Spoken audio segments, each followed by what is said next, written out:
نحمده و نصلی علی رسولہ الکریم اما بعد فاعوذ باللہ من الشیطان الرجیم بسم اللہ الرحمن الرحیم۔ معزز سامعین، آج میں آپ حضرات کے سامنے ایک اہم مسئلہ رکھنے لگا ہوں کہ سورہ فاتحہ نماز کا اہم جز ہے اور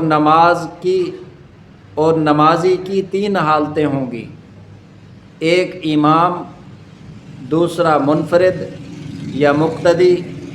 جب آدمی اکیلا نماز پڑھ رہا ہو یا خود امام ہو تو لا صلاۃ لمن لم یقرأ بفاتحۃ الکتاب، مسلم شریف کی روایت ہے، اور اس کا ترجمہ ہے کہ سورہ فاتحہ کے بغیر نماز نہیں ہوتی۔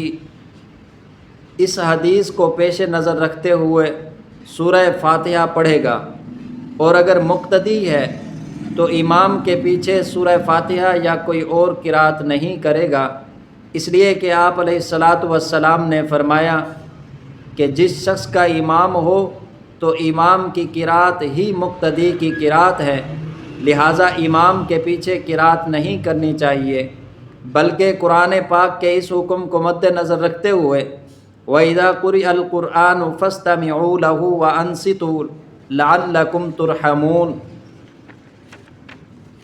جب قرآن پاک پڑھا جائے تو اسے غور سے سنو اور چپ رہو تاکہ تم پر رحم کیا جائے۔ ہمیں چپ رہ کر خدا کے رحم کا مستحق بننا چاہیے۔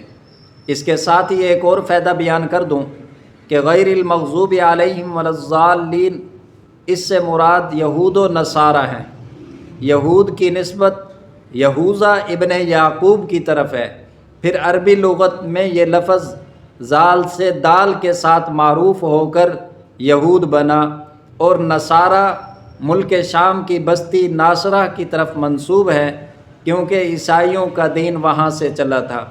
اللہ تعالیٰ جل شانہ ہم سب کو نیک اعمال کرنے کی توفیق عطا فرمائے اور ان باتوں پر عمل کرنے کی توفیق عطا فرمائے، آمین۔